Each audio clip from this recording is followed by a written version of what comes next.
जय भोले की हर हर महादेव बम बम भोले। आज मैं श्री शिव महापुराण कोटि रुद्र संहिता खंड का 24वां अध्याय गौतम प्रभाव सुने। प्राचीन काल में गौतम नामक एक महामुनि हुए हैं, जिनकी अहिल्या पत्नी थी। गौतम ऋषि दक्षिण में ब्रह्म पर्वत पर 1000 वर्षों में सिद्ध होने वाली तपस्या कर रहे थे। उस समय 100 वर्ष पर्यंत वर्षा न हुई। वृक्ष आदि की तो बात ही क्या है, मनुष्यों को प्राण धारण के लिए जल मिलना भी कठिन था। कई ऋषि मुनियों ने इस संकट काल को बिताने के लिए समाधि लगा ली। उस समय इस संकट को टालने के लिए अरुण देवता को प्रसन्न कर देने के हेतु तपस्या की। 6 महीने गुजरने पर वरुण संतुष्ट हुए। प्रकट हो गौतम जी को वर मांगने के लिए कहा। तब गौतम जी ने कहा, हे वरुण देव, चराचर प्राणी इस समय वर्षा न होने से व्याकुल हो रहे हैं। मैं उन्हें सुखी करने के लिए वर्षा चाहता हूँ। यह सुनकर वरुण देव बोले, हे महर्षि, मैं संतर्त नहीं हूँ। मैं तो शंकर जी के अधीन हूँ। वर्षा करने में उनकी आज्ञा मिलना आवश्यक है। आप कुछ और मांग लीजिए।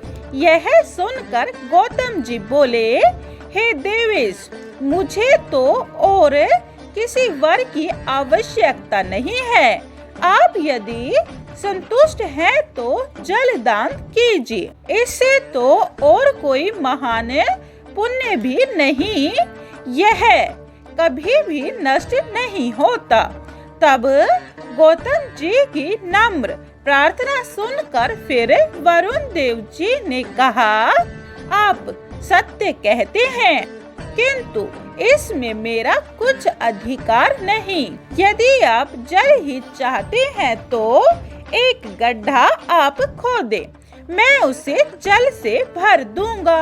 वह कभी खाली न होगा। उससे संसार में तुम्हारा नाम भी प्रसिद्ध होगा। यह सुनकर गौतम जी ने तुरंत एक हाथ लंबा चौड़ा गड्ढा खोद डाला। वरुण जी ने उसे जल से भर दिया और बोले, गौतम जी, इस स्थान में दान, हवन, देव पूजन, तप, पितृ श्राद्ध आदि किए सब कर्म सफल होंगे। इतना कहकर वरुण देव अंतर्ध्यान हो गए। तब परोपकार के लिए अपने मनोरथों की सिद्धि से गौतम जी प्रसन्न हो गए। सूत जी बोले, संकट काल में बड़ों की शरण ही मनुष्यों को दुखों से तार देती है और उसे महान पद प्राप्त होता है। यह बात बड़े पुरुष ही समझाते हैं। सूत जी बोले, तब वरुण से जल पाकर महर्षि गौतम जी ने स्नान आदि नित्य कर्तों से निवृत्त होकर हवन के लिए जो आदि अन्न पैदा किए, उसे जल के द्वारा फल फूलों से लदे वृक्ष लहराने लगे। इस आश्चर्य में बात को सुनकर ऋषि मुनि फिर लौट आए। श्री गौतम जी की परम कृपा से वह स्थान ऋषि सिद्धियों से युक्त संपूर्ण प्राणियों को सुखदायक हुआ। 24वां अध्याय समाप्तम। जय भोले की। 25वां अध्याय महर्षि गौतम का गौ हत्या का दोष सुनिए। सूत जी बोले, मुनियों, एक बार गौतम की आज्ञा से शिष्य गण कमंडलू लेकर जल लेने उस गड्ढे पर गए। उसी अवसर पर जल भरने के लिए ऋषि पत्नियां भी वहां आई। तब इन स्त्रियों ने कहा कि पहले हमें जल भरने दो, फिर अपना कमंडलू भरना। यह कहकर उन्होंने कुछ फटकार भी दिया। तब गौतम शिष्य बिना जल भरे ही आश्रम पर पहुँचे और अहिल्या को सभी बातें जाकर सुना दी। अहिल्या जी उन्हें समझा बुझा एवं धैर्य देकर स्वयं जल भरने चली गई। महर्षि गौतम जी को जल लाकर दिया। तभी से स्वयं अहिल्या देवी ही जल लाने लगी। उसी जल के द्वारा महर्षि का नित्य कृत्य आदि होता था। इस प्रकार चलते चलते उन दुष्ट स्वभाव वाली ऋषि पत्नियों ने किसी दिन अहिल्या जी को बुरा भला कह दिया। फिर अपने पति से भी अहिल्या की चाकर शिकायत कर दी कि वह तो हमें पानी भी नहीं भरने देती। कहती है कि मेरे पति ने ही वरुण देव से यह वर पाया है, तुम्हारा क्या अधिकार है। इस प्रकार अपनी स्त्रियों से शिकायत सुनकर ऋषि लोग गौतम जी पर क्रोध हो गए और उन्हें संताप पहुंचाने हेतु श्री गणपति जी का पूजन करने लगे। तब गणपति जी प्रसन्न होकर प्रत्यक्ष रूप में प्रकट हुए और बोले, मुनियों, मैं तुम्हारे विधि पूर्वक पूजन से प्रसन्न हूँ, वर मांगो। तब ऋषि बोले, हे स्वामी, यदि आप प्रसन्न हैं तो हम चाहते हैं कि यह गौतम ऋषि इस स्थान को छोड़कर कहीं दूसरे स्थान पर चला जाए। तब तो गणेश जी मुनियों के कुटिल शब्दों को सुनकर हंस पड़े और बोले, मुनियों, महर्षि गौतम निरपराध हैं, उन्हें इस प्रकार दंड देना उचित नहीं। इसमें तुम्हारा भी अमंगल है। उनसे द्वेष करना छोड़ दो, कोई और वर मांग लो। श्री गणेश जी ने इस प्रकार उन्हें बहुत कुछ समझाया, किंतु वे तो अपने आग्रह पर डटे रहे। तब गणपति जी ने कहा, अच्छा, यदि तुम यही चाहते हो तो यही होगा। यह कहकर अंतर्ध्यान हो गए।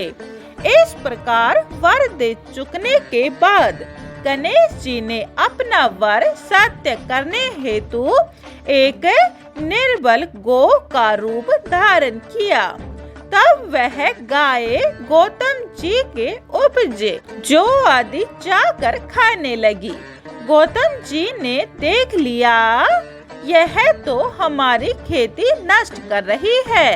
तब एक तिनका उठाकर उसे खेत से बाहर करने लगे। तिनके से पीड़ित होकर गाय पृथ्वी पर गिर पड़ी और उसकी मृत्यु हो गई। यह कांड देखकर गौतम जी को पश्चाताप हुआ। अपनी पत्नी को बुलाकर बोले, न मालूम शंकर हम पर क्रोध हो गए हैं, जिससे कि यह गो हत्या का महापाप मुझ पर लग गया है। उसी समय कपटी मुनि भी वहां पहुंच गए। गौतम जी को अपनी पत्नी अहिल्या को तथा उनके शिष्यों को बुरा कहते हुए बोले, गौतम जी, अब तो तुम इस स्थान पर रहने योग्य नहीं हो। अपने शिष्यों और पत्नियों को साथ लेकर किसी दूसरे स्थान पर चले जाओ, तुम गो हत्यारे हो। सूत जी बोले, इस प्रकार के कटु वचनों से भी उनकी तृप्ति नहीं हुई। फिर पत्थर आदि भी इन पर बरसाने लगे। तब दुखित होकर गौतम जी ने वहां से चलकर एक कोस की दूरी पर अपना आश्रम बनाया, वहां रहने लगे। इस प्रकार रहते रहते जब उन्हें 15 दिन गुजरे, तब तो गौतम जी उन्हें ऋषियों के पास पहुंचकर पूछने लगे, ऋषि महात्माओं, अब हमें कृपया करके इस पाप से निवृत्त होने के लिए कोई उत्तम उपाय बताओ। ऋषियों ने कहा, तुम प्रायश्चित करो, बिना इसके पाप निवृत्त नहीं होगा। आप अपना यह पाप प्रसिद्ध करो, फिर सारी पृथ्वी की 3 परिक्रमा करो, फिर यहाँ आकर 1 महीने का व्रत धारण करो। ब्राह्मणों तथा पर्वतों की 101 बार परिक्रमा करो। यदि इस तरह का प्रायश्चित न हो सके तो तप करो। उनके द्वारा ही श्री गंगा जी को प्रकट करके उनमें स्नान करो। 1 करोड़ शिव पार्थिव लिंग रच कर प्रेम और श्रद्धा से उनका विधि पूर्वक पूजन करो, तब जाकर इस महापाप से मुक्त हो जाओगे। सूत जी बोले, गौतम जी इस प्रकार सुनकर जो आज्ञा कहकर वहां से चल पड़े। वे सबसे पहले ब्रह्मगिरि की परिक्रमा करने गए, फिर शिव पार्थिव लिंग रच कर विधि पूर्वक शिव पूजन करने लगे। उनकी पत्नी अहिल्या भी एकाग्र मन से शिव पूजन करने लगी। 25वां अध्याय समाप्तम। जय भोले की 26वां अध्याय गौतमी गंगा का प्रकट्य। सुने। सूत जी बोले, मुनियों, गौतम तथा अहिल्या पति पत्नी ने मिलकर शिव आराधना किया। तब भगवान शंकर अपने गणों से युक्त होकर वहां प्रकट हो गए और वर मांगने के लिए कहा। तब गौतम जी ने अद्भुत रूपधारी सदाशिव का दर्शन किए और उन्हें बारंबार प्रणाम तथा स्तुति करके कहा, स्वामी, इस गो हत्या के पाप से मुझे छुड़ाइए। यह सुनकर शंकर जी बोले, गौतम जी, तुम तो निर्दोष हो।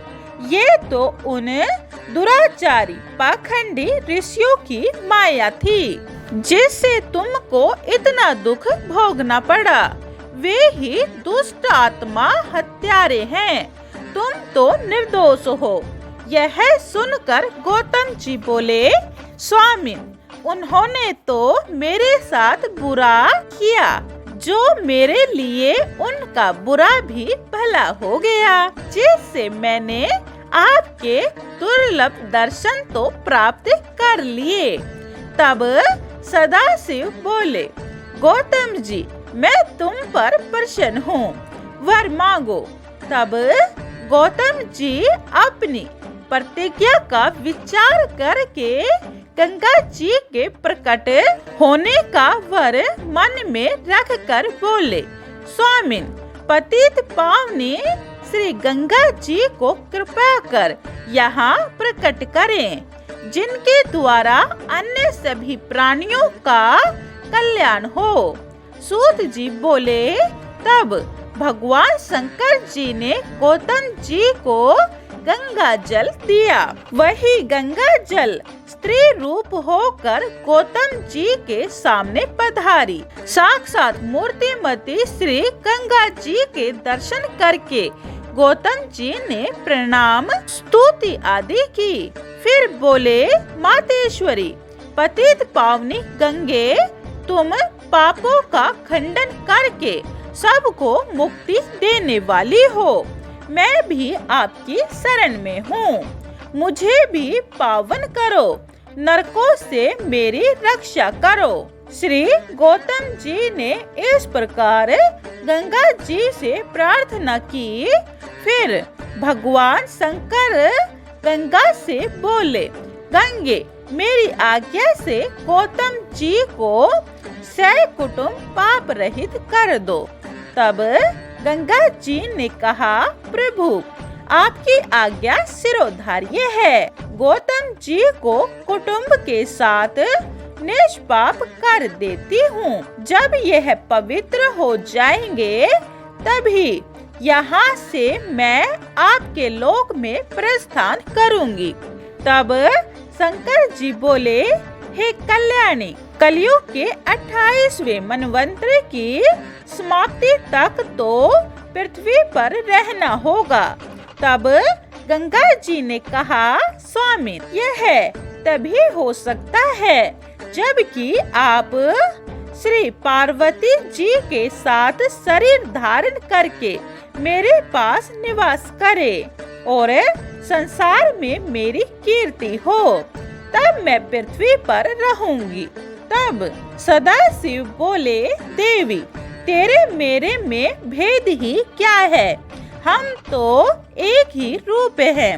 फिर तुम भी ऐसा चाहती हो तो मैं तुम्हारे समीप निवास करूंगा।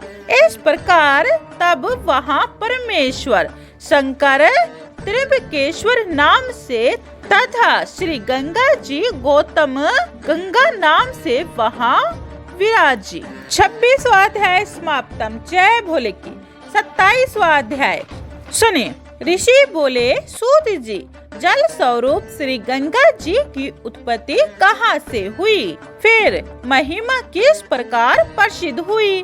और यह भी कहिए, उन ऋषियों का क्या हुआ जिन्होंने गौतम जी के साथ कपट किया? वह भली भांति वर्णन करें।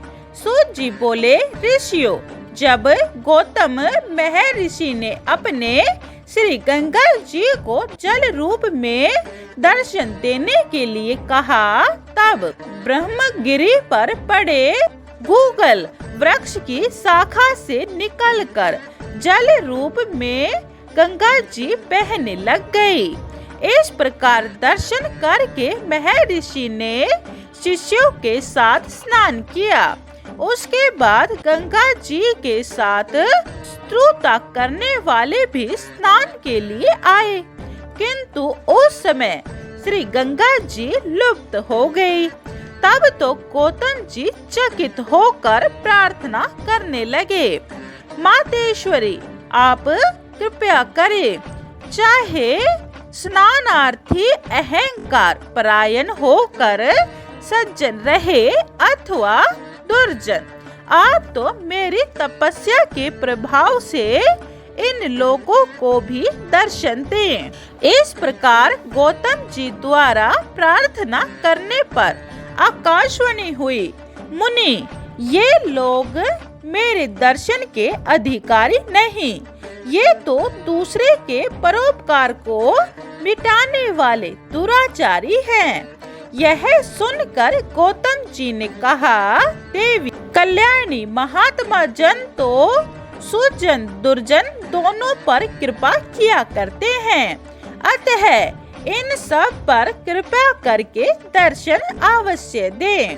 तब आकाशवाणी हुई, मुनिवर, तुम सत्य कह रहे हो, किंतु इनको भी अपने पापों का प्रायश्चित करना चाहिए, तभी इन्हें दर्शन होंगे। ये लोग इस प्रकार प्रायश्चित करें, आपकी शरण में पहले आकर और आज्ञा पाकर 101 ब्रह्मगिरि की परिक्रमा करें। इस प्रकार आकाशवाणी उन लोगों ने भी सुनी। तब झट श्री गौतम जी की शरण में आए और अपने अपराधों के लिए क्षमा मांगने लगे। तब महर्षि की आज्ञा से उन्होंने ब्रह्मगिरि की परिक्रमा की। तब कहीं श्री गंगा जी के उनको दर्शन हुए। उस स्थान का नाम तभी से कुशावर्त प्रसिद्ध हुआ। यह सुनकर ऋषियों ने पूछा कि हे सूत जी, हमने तो सुना था कि गौतम जी ने उन मुनियों को शाप दिया था, इसमें सत्य हो वही हमको सुनाइए। सूत जी बोले, ऋषियों, जब उस बनावटी गाय की गौतम जी से मृत्यु हुई थी, तब उन मुनियों ने सब जगह यह प्रसिद्ध कर दिया कि गौतम ने गौ हत्या कर दी। तब शिव भक्त गौतम जी ने अपने ज्ञान से मालूम कर लिया कि यह तो बनावटी गाय थी। उन्हें क्रोध उत्पन्न हुआ। उससे वे शाप देने लगे और बोले, अरे दुष्ट नीच ब्राह्मणों, इस प्रकार तुम लोगों ने मुझसे कपट किया है, इसीलिए मैं तुम्हें शाप देता हूँ कि तुम विद्या से रहित शिव भक्तहीन अधर्म परायण हो जाओ। तुम लोग शिव अर्चन न करते हुए शिव पर्वों से विमुख रहोगे। सूत जी बोले, इस प्रकार शाप देकर गौतम जी अपने आश्रम पर आकर शिव आराधना करने लगे। फिर मुनि लोग इस प्रकार शिव धर्मों से परामुख होकर कांची नगरी में चले गए। 27वां अध्याय समाप्तम। जय भोले की 28वां अध्याय वैद्यनाथेश्वर शिव महिमा, यह आप अगली वीडियो में सुने। जय भोले की हर हर महादेव, बम बम भोले। अगर आपको शिव महापुराण पूरी सुननी है तो यह चैनल सब्सक्राइब कर ले। जय भोले की।